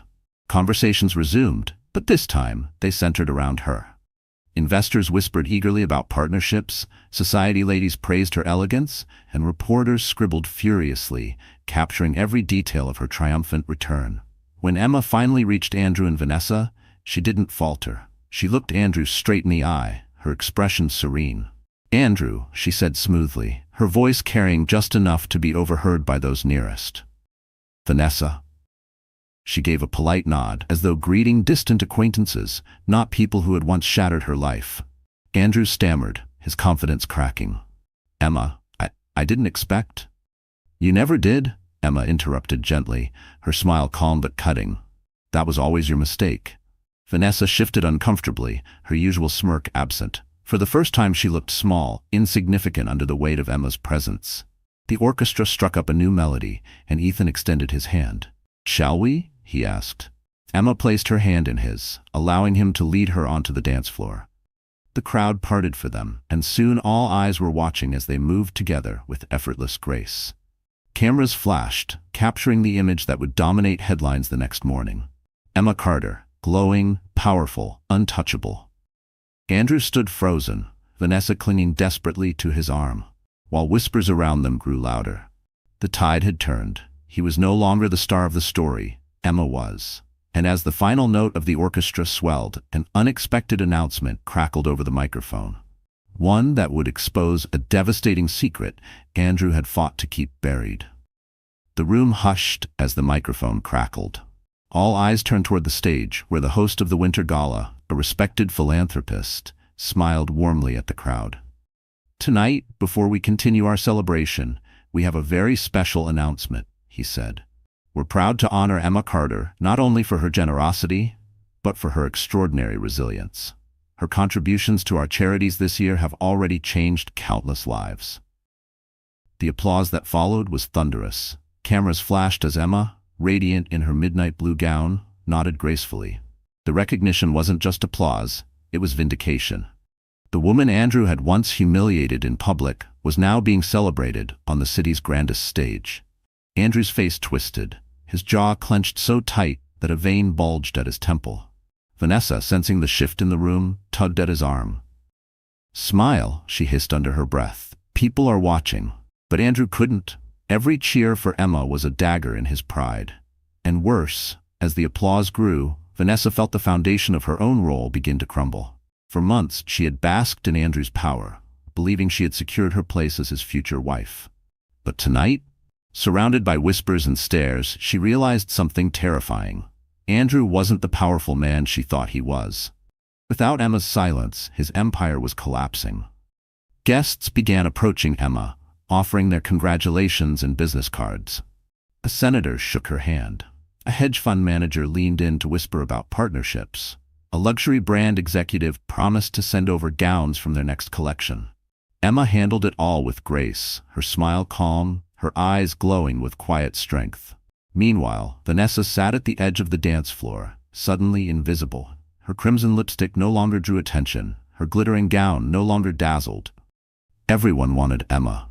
No one wanted Andrew's mistress. As the night wore on, Vanessa watched Andrew drown himself in whiskey, his charm faltering, his laughter forced. She realized with a sinking feeling that she had tethered herself to a sinking ship. And Emma, the woman she once mocked, was the rising star of the evening. Later, as they rode home in Andrew's limousine, the tension was unbearable. Andrew fumed, his fists clenched, muttering curses under his breath. Vanessa finally snapped. "This isn't what I signed up for," she spat, her voice sharp. "You told me she was weak. You told me she was nothing. But she's stronger than you, Andrew. The whole city sees it." Andrew glared at her, his face red with fury. "Don't you dare compare me to her. She's nothing but..." No. Vanessa cut him off, her tone icy. She's everything you're not, and if you think I'm going to go down with you, you're wrong. Andrew's eyes darkened. You wouldn't dare leave me. But Vanessa didn't answer. She turned to the window, her reflection staring back at her, lips pressed into a thin line. The realization had struck her like lightning. Her best chance of survival wasn't clinging to Andrew, it was abandoning him. And what Andrew didn't know was that Vanessa had already made her first move. She had contacted someone who could expose his darkest secret. The cracks in Andrew Carter's empire appeared slowly at first. Subtle dips in stock value, nervous calls from investors, rumors whispered at exclusive luncheons. But within weeks of the Winter Gala, those cracks widened into gaping chasms. It began with a leaked document. Financial records showing irregularities in Andrew's company accounts surfaced online, raising questions about misused funds, shady partnerships, and debts hidden behind shell corporations. At first, Andrew dismissed it as slander. Competitors are jealous, he barked during a board meeting. They can't stand that I'm winning. But the evidence grew too loud to ignore. Major news outlets picked up the story. Anchors on primetime television dissected his business practices, their voices heavy with suspicion. Headlined, Andrew Carter's fortune built on fraud? Stocks plunge as allegations against Carter Holdings mount. The king of arrogance facing his reckoning. Investors began to panic. Phone calls flooded Andrew's office, demanding answers. His board members, once loyal, turned cold. We need transparency, one of them said sharply during a tense meeting. If these allegations are true, you've put us all at risk. Andrew slammed his fist on the table. It's lies. All of it. Do you think Emma doesn't have something to do with this? But even as he spat her name like venom, a gnawing fear crept into his chest. Because deep down, Andrew knew the truth. He had cut corners, made dirty deals, and hidden debts. He had believed himself untouchable. Now his sins were crawling out of the shadows. Meanwhile, Vanessa was slipping further away. She avoided his calls, skipped events, and when she did appear at his side, her smile was strained, her eyes cold. She had begun whispering to people in hushed corners of restaurants, feeding journalists little morsels of truth in exchange for her own safety. Emma, however, remained silent. She didn't need to lift a finger. She simply watched from a distance as Andrew's empire crumbled under the weight of his arrogance and deceit. With Ethan guiding her, she positioned herself as the dignified heiress who had risen above scandal, never once mentioning Andrew's name. Her silence was louder than any accusation. By spring, Andrew's company was in freefall. Stocks had dropped nearly 50%. Lawsuits loomed. Government regulators launched investigations. The once celebrated CEO who had bragged about being unstoppable now found himself cornered, his reputation shredded. In one particularly brutal moment, Andrew walked into his office only to find his employees staring at him in silence, their eyes filled with contempt. A young assistant whispered to another, he thought he could bury her. Now she's burying him. The words cut deeper than he admitted. That night, alone in his penthouse, Andrew poured himself drink after drink, his reflection in the glass wall distorted and broken. He thought of Emma, how she had looked at the gala, glowing, untouchable, powerful. And he realized with a sickening twist in his gut that she hadn't even needed to fight him directly. She had let the truth do it for her. But Andrew wasn't ready to surrender. He wasn't built to lose. As he stared into the night, his jaw tightened, his fists clenched. If she wants war, he muttered, then I'll give her war. And the next morning, Andrew launched a desperate plan, one that would put Emma and her unborn child directly in danger. The morning Andrew Carter decided to fight back, a storm was already brewing inside him. His empire was collapsing, his investors abandoning him, and Vanessa, once his prized possession, was slipping through his fingers. But Andrew was a man who thrived on control, and he refused to let Emma's silence and newfound power be the final word. He picked up his phone and made a call to a man he hadn't spoken to in years. I need a problem handled, Andrew said coldly. Her name is Emma Carter. Within hours, strange things began happening in Emma's life. Her car, parked outside her townhouse, was vandalized, tires slashed, windows shattered. Anonymous phone calls rang through the night, filled with silence or distorted breathing. One evening, as Emma returned home, she felt a presence behind her, the echo of footsteps that disappeared the moment she turned. Ethan was the first to notice the pattern. He confronted her in her townhouse, his voice tense. "This isn't random, Emma. This is Andrew. He's panicking. He's dangerous now." Emma placed a trembling hand on her belly, her other hand gripping the back of a chair for balance. "He wouldn't hurt me," she whispered, though even she didn't believe her own words. Ethan's jaw tightened. "Don't underestimate a desperate man. He's lost everything. His money, his reputation, his power. When men like Andrew are cornered, they lash out." For the first time since her transformation began, fear crept back into Emma's heart. She had rebuilt herself. She had risen higher than she ever imagined, but Andrew's shadow still loomed. The thought of him harming her child made her blood run cold. That night, as she lay in bed, she whispered to the life growing inside her. "I promised I'd protect you. I won't let him take that from me." But her voice cracked, betraying the terror clawing at her chest. The next day, the danger escalated. Emma returned from a meeting to find her front door ajar. She froze, her breath shallow, her heart pounding in her ears. Slowly, she stepped inside. The living room lights were off, the silence deafening.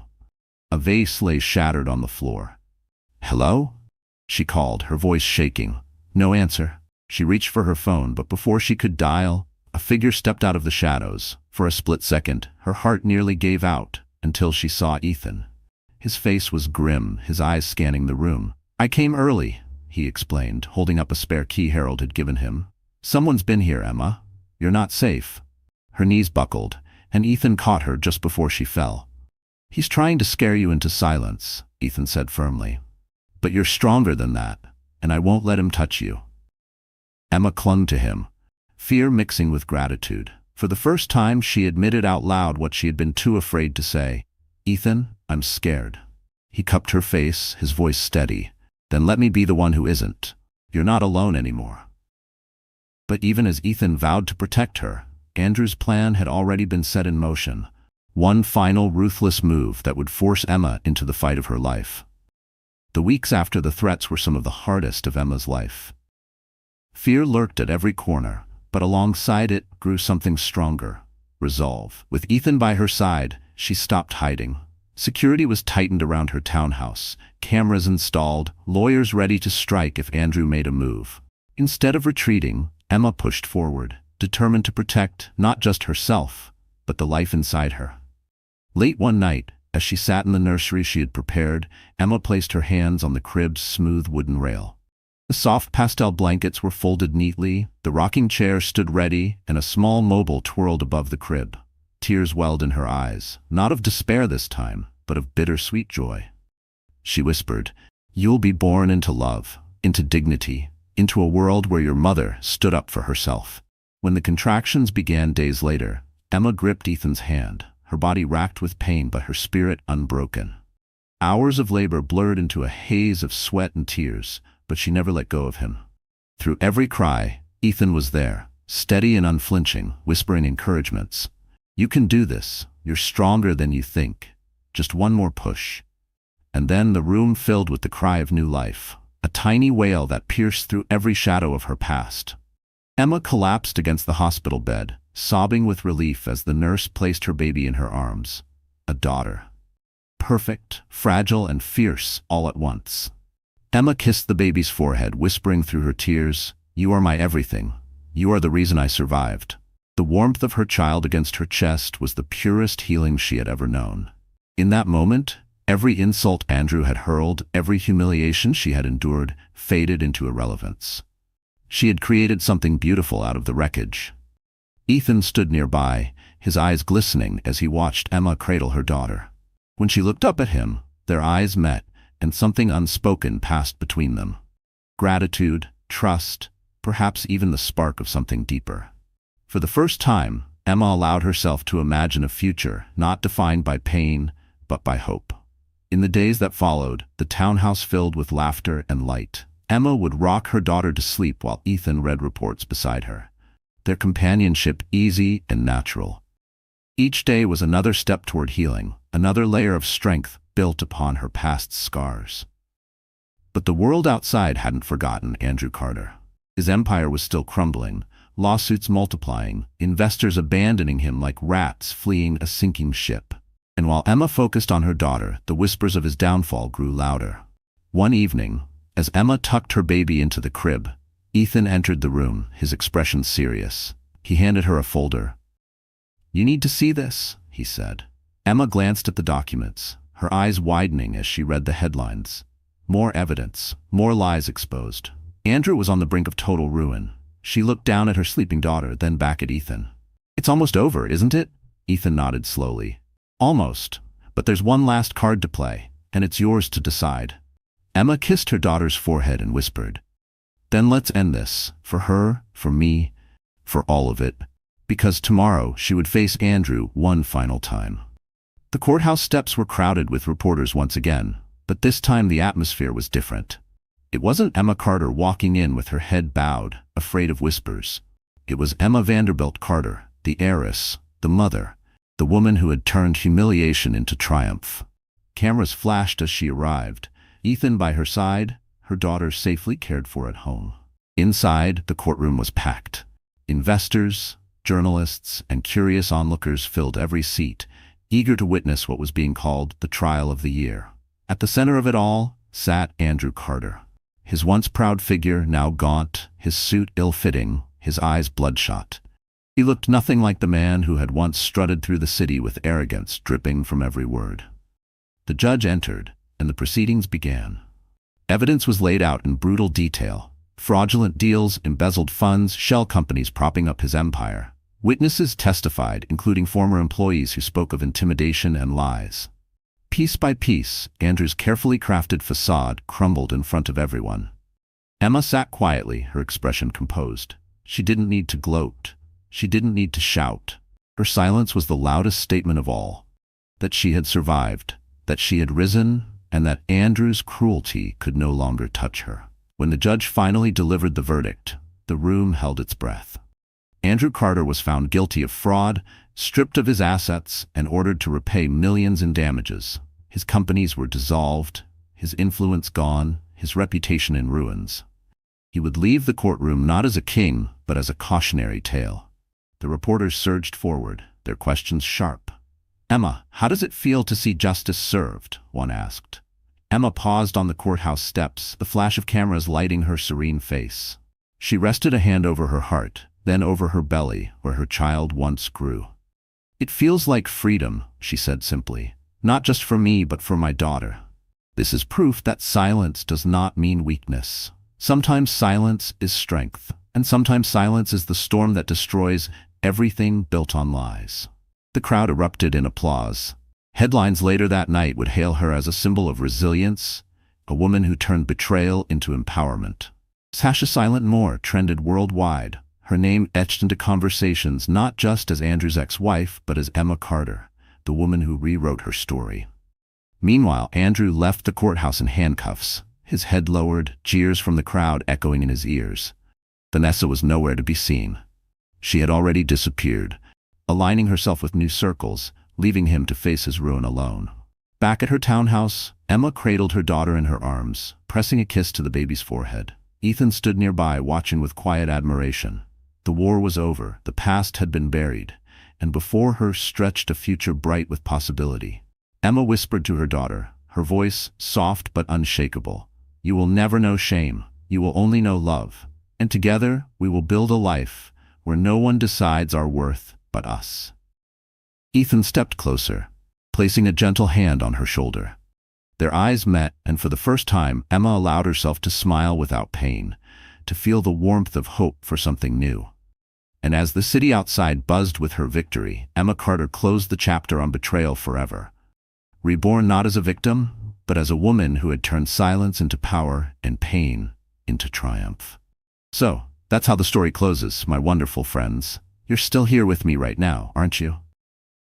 If you've stayed until this moment, then something in Emma's journey must have touched your heart in a way words can't fully explain. And maybe, just maybe, it's because her struggle reminds us of our own. Life has a way of testing us. Betrayal, humiliation, loss, they can make us feel like we're nothing. But as the Stoic philosopher Marcus Aurelius once wrote, "You have power over your mind, not outside events. Realize this, and you will find strength." Emma's silence wasn't weakness, It was the calm before her storm, the strength she carried until the right moment to rise. And isn't that what life demands of us too? To hold steady, to endure, to choose when to fight back with dignity? Her story teaches us that pain can be fuel, that endings can become beginnings, and that no one has the right to define our worth but us. If this touched you, don't keep it to yourself. Like, share, and subscribe to our channel, so together we can keep telling stories that heal, inspire, and remind us that we are never truly powerless. Nolan Lancaster had everything: power, influence, and a name that carried weight in every high-rise office in Chicago. The self-made millionaire husband was the kind of man people admired, envied, and feared. But love, commitment, those were complications he never had time for. Married to the gentle, yet fiercely talented Sophia Caldwell, a rising artist with a heart full of dreams, Nolan's world appeared picture-perfect to outsiders. They were the golden couple, business and art blending seamlessly in the public eye. But behind the closed doors of their luxurious penthouse, cracks had already begun to form. When Sophia became pregnant, everything collapsed. Instead of joy, Nolan met her announcement with cold disbelief. He accused her of trapping him, of destroying everything he had built. His words, sharp and unforgiving, cut deeper than any betrayal. The man she had once trusted with her soul now looked at her as if she were a burden. Finally, he gave her an ultimatum: leave or terminate the pregnancy. With nothing but a suitcase and a shattered heart, Sophia walked out of his life. That was 5 years ago. Now, a woman unlike the one he had cast aside has returned, stronger, sharper, and undeniably captivating. Dressed in confidence and moving with an elegance that commands attention, Sophia Caldwell steps back into the city that once broke her. But she is not alone. A bright-eyed child clings to her hand, calling her mama. To the outside world, Nolan Lancaster is still the embodiment of success. Born to a working-class family in Ohio, he clawed his way to the top with relentless ambition and a willingness to take risks no one else dared. By his early 30s, he had become a financial mastermind, transforming struggling businesses into thriving empires. Wealth followed, then power, and finally the fascination of a society obsessed with self-made millionaires. They had met at a lavish charity gala in Los Angeles. Among the sea of high society elites, Sophia stood apart, her deep sapphire dress accentuating a quiet beauty that needed no embellishment. Unlike the others vying for his attention, she never asked about stocks or business ventures. Instead, she spoke of art, passion, and purpose. She was different. And for the first time in a long while, Nolan had felt truly seen. Their romance became front-page news, a whirlwind love story of art and industry colliding. The wedding was a spectacle, held in an opulent estate, with the guest list boasting Hollywood moguls and tech billionaires. Sophia was hailed as the woman who had tamed Nolan Lancaster's ruthless heart. But love was never enough to keep him grounded. His empire demanded constant attention. He spent his days in boardrooms and private jets, closing deals in New York, San Francisco, and Hong Kong. Meanwhile, Sophia was left in an empty mansion, painting scenes of loneliness she never dared put into words. Sophia spent her days in a home that wasn't hers. The grand estate, with its marble floors and towering windows, should have been a sanctuary, but it was nothing more than an empty showcase of Nolan's success. The staff greeted her politely, tending to the house like a well-oiled machine. But she was merely another piece of decoration, a neglected wife in a world where wealth mattered more than love. At first, she tried to fit into his world, accompanying him on trips, attending business dinners, and smiling at investors who barely acknowledged her presence. But Nolan was always preoccupied, his mind consumed by million-dollar deals and expansion plans. Their late-night talks, once filled with dreams and whispered confessions, had dwindled into brief phone calls, if he called at all. She told herself it was temporary, that he would realize what he was losing. Then everything changed. The moment the pregnancy test turned positive, Sophia's heart swelled with hope. This would be their fresh start, the moment that reconnected them. She imagined Nolan's expressions softening, his hands cradling her belly, his voice full of excitement at the thought of fatherhood. She had seen glimpses of tenderness in him before. Surely this would bring it back. But when she told him, his reaction was ice cold. He stared at her, his expression unreadable at first. Then came the accusations. Sharp, cutting words that left her breathless. He called it a trap, a calculated move to tie him down, to steal his focus from his empire. He had never wanted children. Why would she do this to him? The man who once traced love letters on her skin now looked at her with nothing but resentment. She pleaded, tried to reason with him, but his mind was made up. The argument turned vicious, his words stripping away every ounce of security she had left. And then came the ultimatum: leave or get rid of the baby. That night, she packed her bags. As she stood at the mansion's grand entrance, rain splattered against the pavement, mixing with the tears she refused to wipe away. The life she had built, the love she had believed in, had crumbled in a matter of minutes. Her fingers trembled as she clutched the handle of her suitcase, her body hollow with disbelief. Behind her, Nolan remained inside, unmoving, untouched by the storm raging outside. A taxi pulled up, its headlights cutting through the darkness. The driver, sensing her distress, stepped out to help. "Where to, miss?" Sophia hesitated. There was nowhere to go, no plan, no destination, just a child growing inside her and a future that had been rewritten against her will.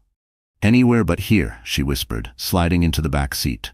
As the car pulled away, she allowed herself one last glance at the mansion, her former home, her former life. And then she turned forward, refusing to look back. She wasn't the same woman anymore. And Nolan Lancaster, her millionaire husband, had just made the biggest mistake of his life. Sophia stared out the rain-streaked window of the taxi, her hands resting on her stomach, as the city lights blurred past. The driver asked where she was headed, but she hesitated. She could go to Seattle, where her family lived, but facing them now, broken, abandoned, felt like surrender. Instead, she forced herself to say, "Take me to a hotel, somewhere quiet." The suite was pristine, but it felt suffocating. The white walls, the crisp sheets, the silence, it was all a cruel contrast to the chaos inside her. She tried calling Nolan once, hoping for a moment of regret, a sliver of kindness, but his phone went straight to voicemail. The next morning, she checked her bank account, expecting it to be empty, but her access remained untouched. Had he simply forgotten to cut her off, or was this his way of paying her to disappear? Either way, she refused to live under his shadow. She left Chicago behind, boarding a bus that carried her away from everything she had known. She ended up in a quiet, coastal town in Oregon, a place she had once visited during an art retreat. It was far enough to escape the whispers of high society, yet familiar enough to not feel entirely lost. The ocean air carried a crispness that steadied her frayed nerves, and she found a small cottage near the water, just enough for herself and the child she was determined to protect. At first, the loneliness was unbearable. The town was small, and she had no one to confide in. As her belly grew, so did her worries. How would she afford medical care? Would she ever rebuild her career? She had some savings, but they wouldn't last forever. Determined not to let fear control her, she turned to the only thing she had left, her art. Using her maiden name, she began selling her paintings online. Slowly, buyers took notice, and while it wasn't a fortune, it was enough to survive. One afternoon, while struggling to carry groceries inside, an elderly woman from next door, Margaret Hawthorne, stepped in to help. With warm eyes and a kindness that felt foreign after months of rejection, she introduced herself. From that day on, Margaret became a quiet source of support, bringing over warm meals and insisting on taking Sophia to her doctor's appointments. Over tea one evening, Margaret finally asked about the baby's father. Sophia hesitated, then simply said, "He didn't want us." Margaret nodded, unfazed. "Then he's a fool. But you, my dear, are stronger than you know." Sophia wanted to believe that, and as she placed a protective hand over her stomach, she whispered a promise to the child inside her. No matter how much she had lost, they would build a future, one that didn't include her millionaire husband. Sophia's labor began before dawn, the sound of crashing waves filling the small cottage as she gripped the edge of the worn kitchen counter. Margaret, her ever-reliable neighbor, rushed her to the nearest hospital, her voice soothing yet firm. Hours later, under the soft glow of sterile lights, a tiny cry filled the room. They placed a baby girl in her arms, and in that moment, nothing else mattered. Not the betrayal, not the loneliness, not even the man who had cast them aside. She named her daughter Lily Caldwell, giving her only the name that mattered. The first year tested Sophia in ways she never imagined. Sleepless nights blurred into long days as she juggled feedings, diaper changes, and the overwhelming weight of single motherhood. The cottage, once a quiet refuge, now echoed with cries and laughter. But no matter how exhausted she felt, one look at Lily's bright eyes reminded her why she fought so hard. She couldn't afford to dwell on Nolan. He had chosen his path, and she had chosen hers. But some nights, when the house was quiet, she wondered if he ever thought about the life he had left behind. Determined to build a future for her daughter, Sophia returned to the only thing she knew: her art. Every spare moment Lily napped, she painted, pouring raw emotion onto each canvas. Scenes of heartbreak and healing took shape, colors blending into stories too deep for words. She sold pieces online, using only her initials to avoid unwanted attention. Slowly, interest grew. Margaret, ever the encourager, watched over Lily while Sophia traveled to nearby markets, selling her work to small galleries. Word spread of the mysterious artist whose paintings held untold sorrow and strength. By the time Lily was 2, Sophia realized the tiny cottage was no longer enough. A breakthrough came unexpectedly at a charity auction in Portland. A well-known gallery owner, Daniel Whitmore, paused before one of her pieces, drawn to the intensity behind the brushstrokes. His offer was immediate: a featured spot in his upcoming exhibit, a stepping stone into the world of serious collectors. For the first time in years, Sophia felt something close to hope. She had once been a woman abandoned by a millionaire husband, left with nothing but a broken heart and a child he never wanted. Now, she was an independent mother, an artist with a growing name, and a woman no longer defined by the man who had let her go. Sophia's exhibition was an undeniable triumph. Art critics marveled at the raw emotion behind her brushstrokes, calling her work a bold exploration of resilience and rebirth. Daniel Whitmore, the gallery owner who had given her a chance, introduced her to affluent collectors who eagerly commissioned private pieces. For the first time in years, financial security wasn't a distant dream, but a reality within her grasp. With her success came freedom. No longer did she have to ration every dollar between groceries and art supplies. She bought a charming home in Portland, complete with a sunlit studio where Lily could play while she painted. The house was small but filled with warmth, a stark contrast to the cold luxury of the mansion she had once shared with Nolan. Lily thrived, her laughter filling their home. She had Sophia's kind nature, but every so often, a certain look would cross her face, sharp, assessing, familiar. It was in those fleeting moments that Sophia was reminded of the man who had cast them aside. But she refused to let the past haunt her. She had built a life where she and her daughter didn't need him. Yet, fate had a way of pulling unfinished stories back together. 5 years had passed since Sophia disappeared from Nolan Lancaster's world. In that time, he had only grown more powerful. His empire expanded into international markets, his influence stretching across continents. He executed multi-billion-dollar mergers with ease, securing his reputation as a self-made businessman who turned everything he touched into gold. To the world, he was untouchable. He graced the covers of Forbes and Business Insider, his face a symbol of ambition and dominance. Interviews painted him as a man too focused on success for distractions like love or family. When reporters asked about his personal life, he deflected effortlessly. His wife? A part of his past. Nothing more. But the nights told a different story. Alone in his penthouse, surrounded by sleek furniture and floor-to-ceiling windows that overlooked the Chicago skyline, Nolan felt an unfamiliar hollowness settle in his chest. He had everything: wealth, power, control, yet something was missing. Late at night, he found himself staring at his reflection in the glass, whiskey in hand, as memories crept in. Sophia's voice, soft and full of life. The way she used to look at him, believing in him even when he barely believed in himself. He had pushed her away, convinced that fatherhood would destroy the life he had built. But now, as his success reached new heights, he was beginning to question if he had sacrificed the wrong things. And soon, he would have to face the consequences of the choices he had made. Nolan Lancaster had always been a man who controlled his own destiny. He dictated the terms of every deal, crafted the future with precision, and cut out anything or anyone that threatened his ambitions. When Sophia told him she was pregnant, He saw it as sabotage, a reckless attempt to shackle him to a life he never wanted. Even now, 5 years later, resentment lingered like a dull ache, buried beneath the surface. But something had changed. Despite every effort to convince himself that he had made the right choice, doubts had started creeping in. In the quiet moments between board meetings and business deals, a single question haunted him. What if you made the wrong choice? He drowned the thought in work, expanding his empire, investing in philanthropic ventures, even becoming a patron of the arts, an ironic nod to a woman he tried to erase from his past.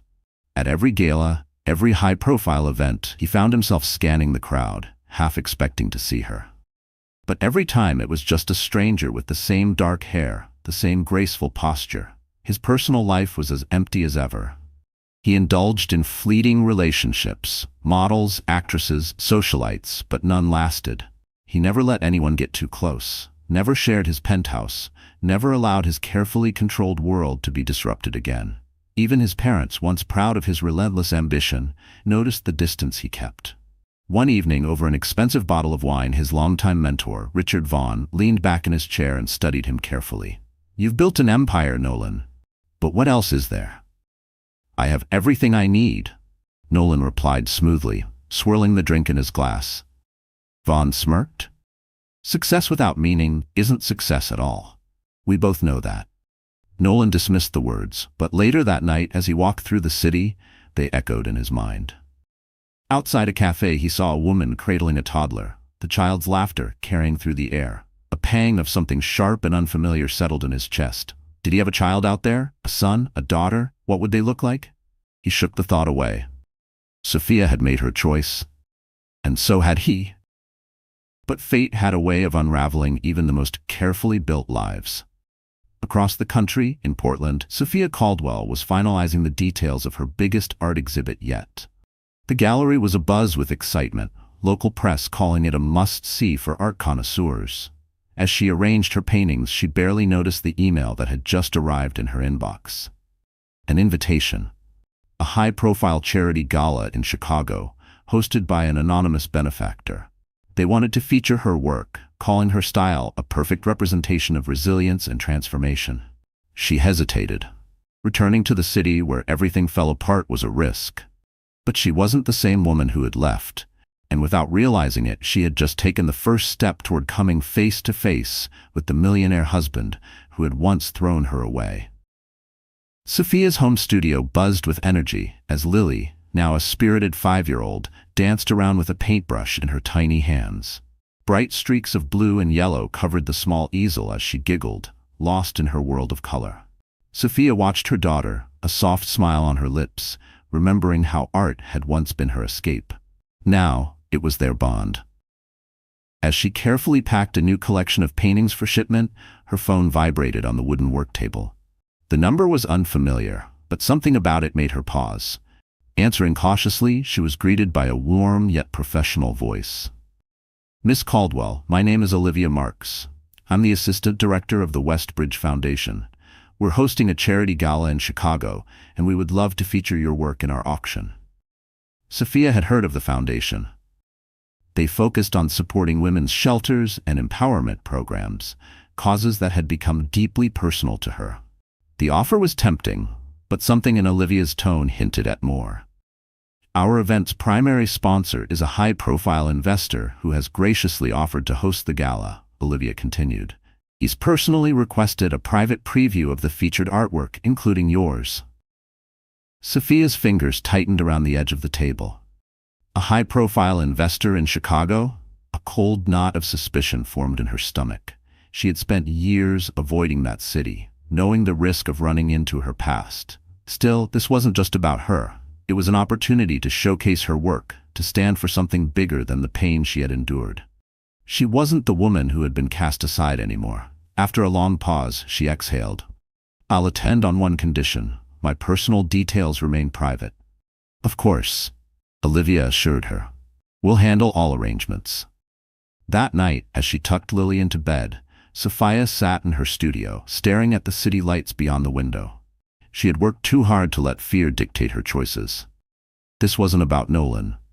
This was about reclaiming her place in the world. And if fate decided it was time for her millionaire husband to see the life he had walked away from, then so be it. Sophia sat by the window, the soft hum of the train filling the quiet space around her. The distant glow of Chicago's skyline flickered in the night, a city she had once called home, but had long since abandoned. She traced the edge of her wedding ring, the one she had hidden away for years, feeling the cool metal press against her skin. 5 years had passed since she left, and she no longer needed Nolan Lancaster's approval. But knowing she might see him again sent an undeniable wave of nerves through her. Beside her, Lily pressed her small hands against the window, eyes wide with wonder. "It's so big, Mommy. Did you live here before?" Sophia smoothed her daughter's curls and smiled. "Yes, I did. Did Grandpa and Grandma visit you?" Sophia hesitated, choosing her words carefully. "Not often, sweetheart, but I used to go to the museums and parks all the time." She left out the part where she had spent many of those days alone, waiting for a husband who never came home. Across the aisle, Margaret dozed lightly, having insisted on accompanying them for at least the first week. As the train slowed to a stop at Union Station, Sophia exhaled, bracing herself for the city that had once shattered her. Waiting on the platform was Olivia Marks, the poised and welcoming representative from the Westbridge Foundation. "Sophia, it's wonderful to finally meet you," she said warmly, shaking her hand. "We've arranged a suite for you at a family-friendly hotel. The next few days will be busy, planning meetings, artwork displays, and possibly a short speech about your journey." Sophia nodded, feeling the first prick of unease. "And the sponsor?" Olivia gave her a reassuring smile. "Still anonymous, but I hear he's a major player in Chicago's business scene. You'll find out at the High Society Gala." The back of Sophia's neck prickled. There were countless wealthy benefactors in the city. It didn't have to be him. The days that followed were a blur of preparation. Mornings were filled with meetings at the Foundation's downtown office, where she finalized the placement of her paintings. Afternoons, she let Lily experience the magic of the city, visiting Millennium Park, watching boats glide across the river, and exploring the grand halls of the Art Institute. Each time Lily giggled, Sophia felt her nerves ease, but an unshakable awareness lingered, as if the past was waiting just around the corner. One afternoon, Margaret took Lily to the Lincoln Park Zoo, giving Sophia time to rehearse her speech. Standing in an elegant boardroom, she tested the microphone, her voice steady despite the flutter in her chest. This moment wasn't just about art. It was about proving, to herself and to the world, that she had survived. And if fate had decided that her millionaire husband was about to re-enter her life, then this time she would be the one in control. Sophia straightened the note cards in her hands, her thoughts only half focused as Olivia stepped away to take a call in the hallway. The conference room was quiet, the weight of the upcoming gala pressing down on her shoulders. She had spoken publicly before, but this moment felt different. It wasn't just about art. It was about proving to herself that she could stand in the same city where she had once been broken and walk away unshaken. When Olivia returned, her expression was apologetic. "Small change in the schedule," she said carefully. "Our main sponsor has requested a private art preview tomorrow evening before the gala. He specifically asked if you'd be available." Sophia frowned. "Is that normal?" Olivia nodded.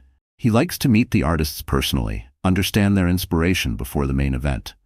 It's usually just a quick conversation, nothing formal." Sophia forced a smile. She had no reason to assume the worst. Chicago was filled with wealthy patrons, and this could be anyone. But something about the secrecy sent a familiar chill down her spine. Still, refusing wasn't an option. This was too important. "Of course, just let me know when and where." That night, after tucking Lily into bed, Sophia paced the suite's living room, tension knotting in her stomach. Margaret watched her from the armchair. "You've been quiet since the call," she observed.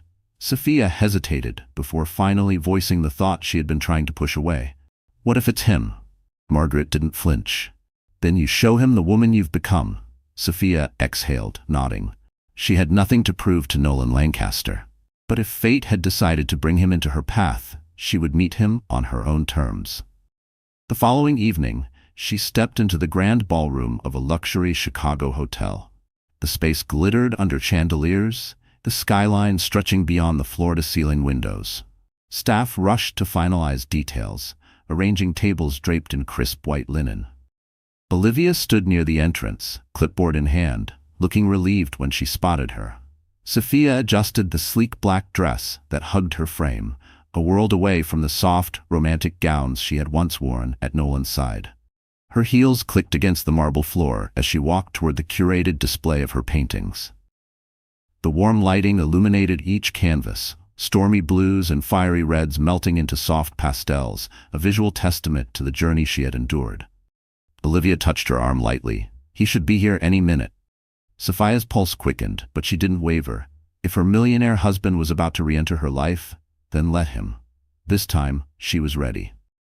Sophia exhaled slowly, steadying herself as she smoothed the fabric of her black dress. Her fingers briefly curled into fists before she forced them to relax. No matter what happened tonight, she had already won. A hush spread through the ballroom as a group of security personnel stepped inside, scanning the room. Then, through the entrance, he appeared. Nolan Lancaster, the millionaire husband she had once loved, and the man who had abandoned her when she needed him most. He looked exactly as she remembered, yet somehow different. His tailored navy suit fit him perfectly, exuding power, but there was a tiredness around his eyes, a tension in his jaw that hadn't been there before. His gaze swept across the room, and when it landed on her, everything stilled. Olivia, oblivious to the charged silence, smiled brightly. "Mr. Lancaster, this is Miss Caldwell, our featured artist." She gestured toward Sophia, then hesitated as she noticed his reaction. For a moment, Nolan said nothing. His eyes widened slightly, his usually composed features betraying a flicker of disbelief. Sophia inclined her head politely, her voice smooth. "Mr. Lancaster?" The sound of her voice seemed to snap him out of his trance. He cleared his throat, schooling his expression into something more neutral. "Miss Caldwell," he responded, though his voice was hoarse. "I've been looking forward to seeing your work." Olivia, still sensing an odd tension, excused herself to handle other preparations, leaving them alone. Sophia turned toward the display, maintaining professional poise as she guided him through the collection. She explained her techniques, the inspirations behind the pieces, keeping her tone measured and distant. Yet she could feel his gaze flicker from the artwork to her, as if trying to make sense of what stood before him. Then they reached the last painting. Rising Dawn. A lone figure cradling a child against a vast, uncertain horizon.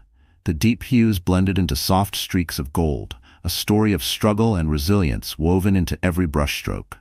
Sophia felt the familiar ache in her chest but kept her expression calm. "This piece represents a turning point in my life." Nolan stared at it for a long moment. His hand went to his jaw, fingers brushing his stubble, a telltale sign that his composure was slipping. His voice was low when he finally spoke. "I heard rumors that you left the city, that you were—" He hesitated, pregnant. Sophia swallowed but kept her chin high. "Yes," she said, her tone unreadable. "You made it clear you didn't want a child, so I left." The words hung in the air, sharp and unflinching. Nolan's eyes darkened, emotions warring within him, his fingers clenched at his sides. Did you keep it?" The uncertainty in his voice, the hesitation, made something in her chest tighten. She refused to let pity soften her. With a steady nod, she gave him the answer that would change everything. "She's 5 years old." Nolan's breath caught, and for the first time in all the years she had known him, she watched him stumble back a half-step, as if the weight of her words had physically struck him. The grand ballroom, filled with warm golden light, suddenly felt suffocating. The weight of 5 years pressed between them, thick and inescapable. Nolan Lancaster, a man who commanded boardrooms and dictated the fate of billion-dollar deals, looked as though the ground had just shifted beneath him. His chest rose and fell in slow, uneven breaths, his carefully maintained composure splintering before her eyes. Sophia remained still, refusing to step back, refusing to give him even an inch of ground. She had imagined this moment 100 times, his shock, his regret, the questions she knew were coming. His lips parted, but no words came. For the first time, he was the one speechless. The tension wrapped around them, making the grand space feel smaller, quieter, as if the world had narrowed down to a single, undeniable truth. Nolan Lancaster had a daughter he had never known. He swallowed hard. "She, our daughter." The words were barely more than a whisper. "Does she know about me?" Sophia's fingers curled at her side, steadying herself. "Her name is Lily," she said evenly, the tightness in her throat betraying none of her emotions. "She's bright, kind, and curious. And yes, she knows she has a father." She exhaled slowly before adding, "But I never let her hope for a man who never wanted her." His expression twisted at the quiet but brutal truth. A flicker of something, pain, guilt, maybe both, crossed his features. "I made mistakes," he murmured. Before he could say more, Olivia's heels clicked sharply against the polished floors as she approached. "Mr. Lancaster, the guests for the exclusive event will be arriving soon." Panic flickered in his eyes, but his voice remained low, urgent. "Please, can we talk later? Alone?" Sophia hesitated. She had told herself she wouldn't give him the satisfaction of a conversation, that he didn't deserve it. And yet, the man standing before her wasn't the cold, indifferent husband who had once thrown her away. He looked unsettled, human. Against her better judgment, she gave a single nod. After the preview. The moment shattered as the doors opened, ushering in a wave of Manhattan's elite, philanthropists, collectors, and business moguls eager to support the foundation. Nolan straightened, falling into his role with practiced ease. He greeted acquaintances, shook hands, and masked the turmoil behind a polished exterior. Sophia, too, smiled, answered questions about her paintings, and played the part of the rising artist. But beneath it all, her mind churned with one undeniable revelation. Nolan Lancaster, her millionaire husband, was the benefactor behind this event, and now there was no escaping the conversation that was coming. As the evening unfolded, Nolan remained close, but never intruded, his presence a constant weight in Sophia's periphery. Their eyes met across the room more than once, each stolen glance charged with an uneasy energy that tightened in her chest. She moved through conversations with donors, speaking about the inspiration behind her work, while carefully guarding her personal history. Her art had always been a reflection of her journey, but tonight she realized more than ever that she had to protect the life she had built. By the time the last guest departed, exhaustion pressed against her temples. Olivia offered an apologetic smile, confirming the schedule for the upcoming gala, while Nolan lingered nearby, waiting. Sophia considered leaving without another word, but a part of her knew they needed closure. Away from the glittering ballroom, they found a secluded hallway near the exit, dimly lit, the quiet stretching thick between them. Nolan's voice, softer than she expected, broke the silence. "Where are you staying? I'd like to see Lily." The way he said her daughter's name, tentative, reverent, made something tighten in Sophia's chest. But she didn't let it show. "You don't get to walk back into her life because of some moral revelation," she said, her voice steady. "You told me to leave when I was pregnant. You made me feel like I was nothing." His face twisted, as if her words physically struck him. "I know," he admitted, dragging a hand through his hair. "I was scared. I convinced myself that having a child would ruin everything I'd built." He exhaled, shaking his head. "I was selfish, and I can't undo that. But I can try to be part of her life now." Sophia studied him for a long moment, her pulse hammering. "Lily deserves stability, not a half-hearted attempt at redemption," she finally said. "I need to be sure you won't hurt her the way you hurt me." Regret flickered across his face, raw and unguarded. After a beat of silence, she relented, just slightly. "I'm staying at the Hawthorne Suites. She's with a friend. If you really want to talk about this, meet me at the cafe next door tomorrow, 9 o'clock. Nolan exhaled, a quiet thank you slipping from his lips. He stepped forward, hesitation in his movements, as if instinct told him to reach for her. Sophia took a step back. Then, without another word, she turned and walked away. He stayed in the hallway watching her disappear, his world shifting in ways he hadn't anticipated. The past had shattered, leaving only raw accountability and a 5-year-old child caught between them. The next morning, sunlight streamed through the windows of the Rosewood Cafe, its warm glow softening the quiet hum of conversation. Sophia arrived just before 9, ordering a latte and settling at a secluded table near the back.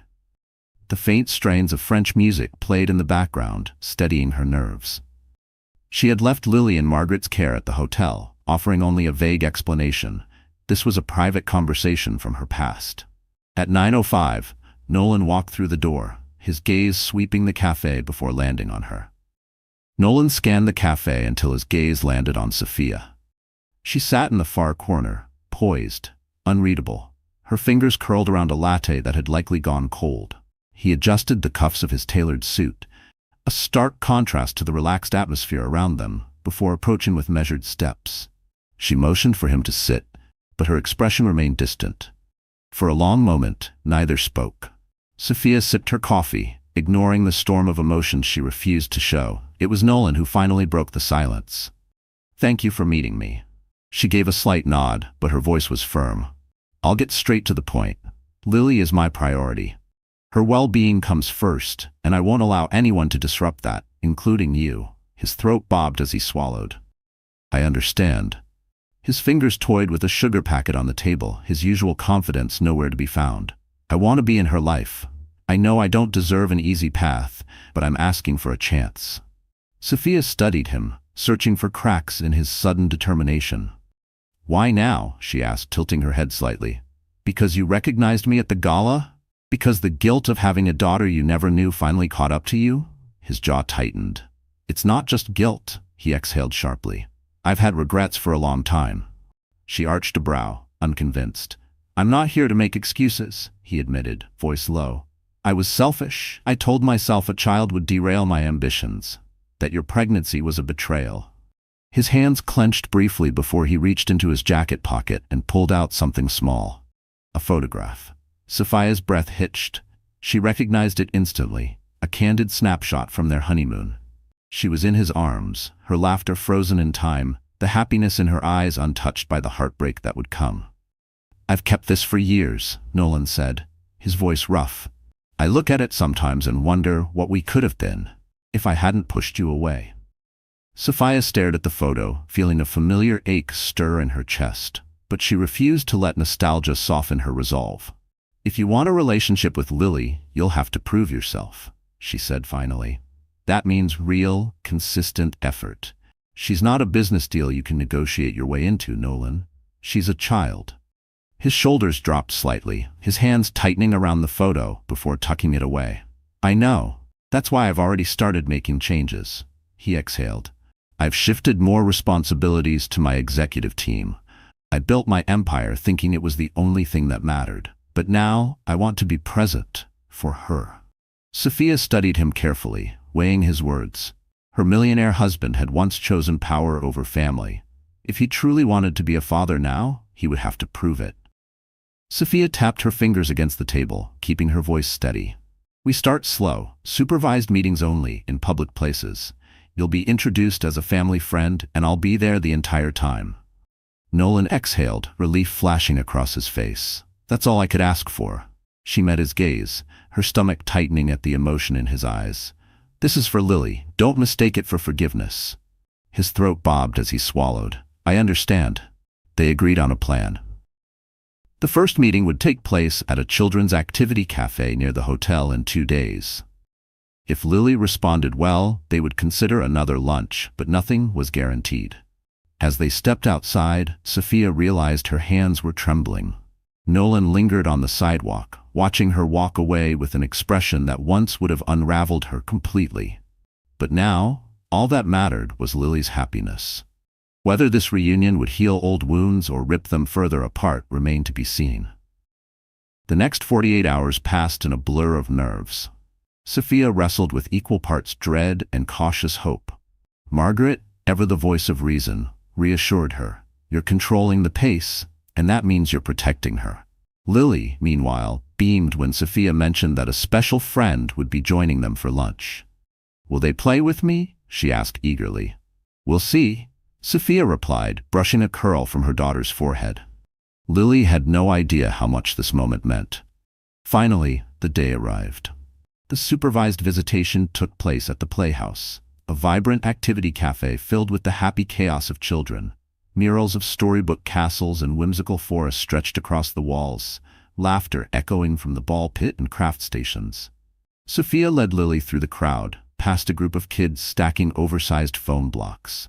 Margaret followed at a discreet distance, ready to step in if needed. Across the cafe, Nolan sat at a small corner table, fidgeting with a plastic tiara an employee had jokingly handed him. When he looked up and spotted them, tension tightened his features.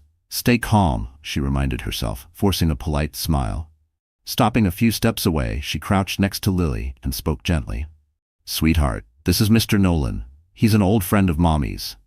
Lily studied him curiously, tilting her head. "Hi, Mr. Nolan." Nolan's breath hitched at the sound of her voice, his fingers tightening around the toy. But when he spoke, his tone was soft, careful. "Hi, Lily." Lily's eyes drifted toward the plastic tiara in Nolan's hand, curiosity lighting up her face. "Do you like princess crowns?" A small, hesitant smile curved his lips. "I'm more of a business suit guy, but for today, sure." She giggled and reached for the crown, standing on tiptoes to place it on his head. Nolan bent slightly, letting her adjust it. "You look like a king now," she declared. Sophia felt something tighten in her chest at how easily Lily accepted him. If only she knew the truth. They settled at a table in the cafe's play area, ordering apple slices, peanut butter sandwiches, and juice boxes. Lily chattered excitedly between bites, telling Nolan about her favorite colors, her stuffed bunny, buttons, and the new best friend she had back home. Nolan listened intently, nodding and asking small questions, his attention fully on her. Occasionally his gaze flickered toward Sophia, unreadable but heavy with meaning. A staff member announced story time, and Lily's face lit up with excitement.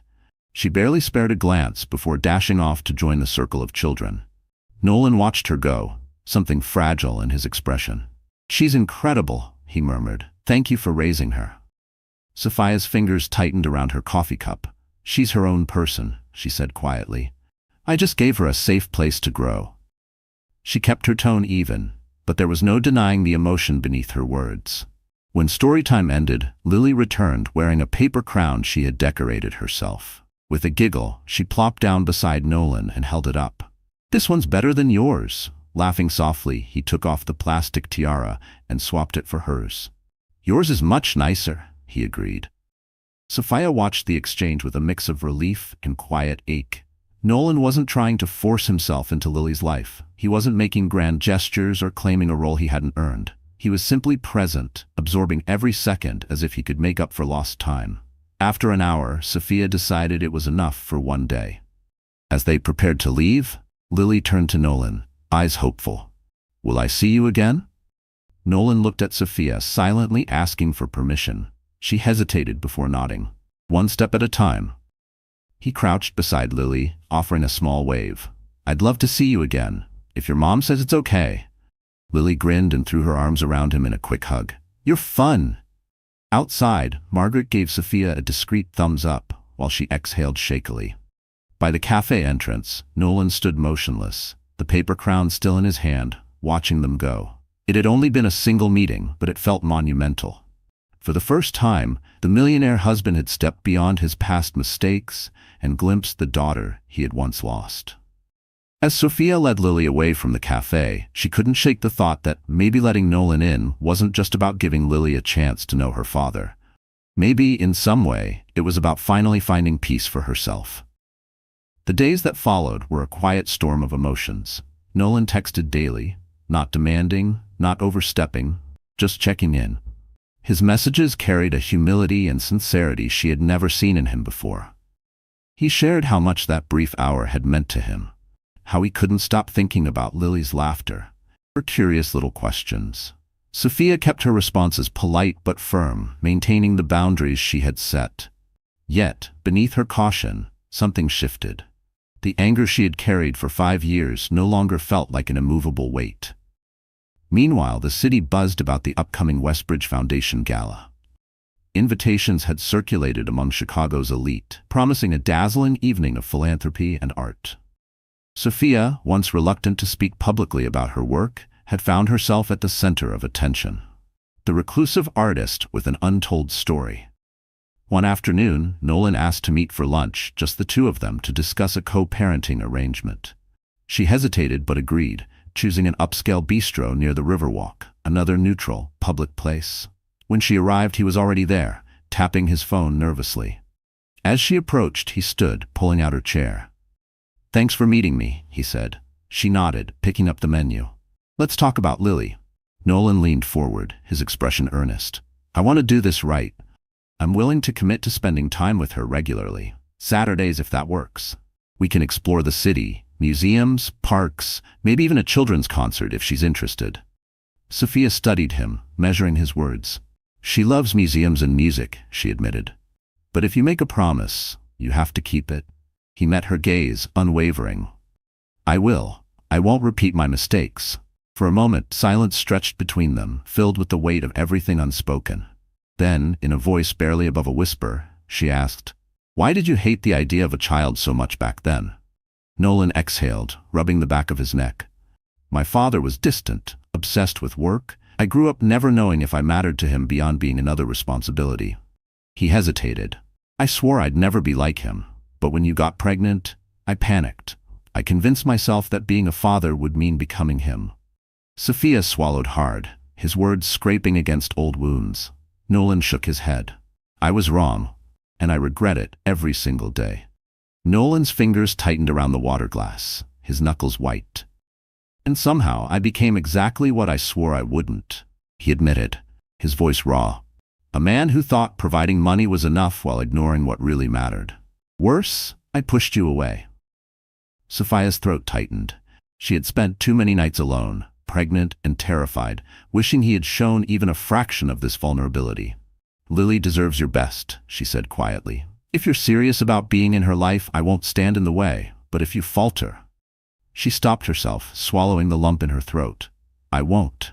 His voice was steady, resolute. If you doubt me, watch my actions. I'll show up. They spoke for a while longer, working through the details. Sophia insisted that any formal introduction as Lily's father would have to wait. Nolan, though reluctant, agreed. Before parting, he hesitated. Let me help, with her education, healthcare, whatever she needs.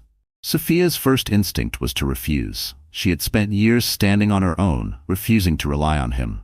But pride had no place where Lily's future was concerned. I'll think about it, she finally said before rising from the table. Nolan remained seated, watching her go, his expression weighted with emotions too complex to name. Stepping onto the busy sidewalk, Sophia exhaled. The conversation had left her shaken, but not broken. For the first time in years, she had faced the man who had once shattered her. And she had walked away stronger.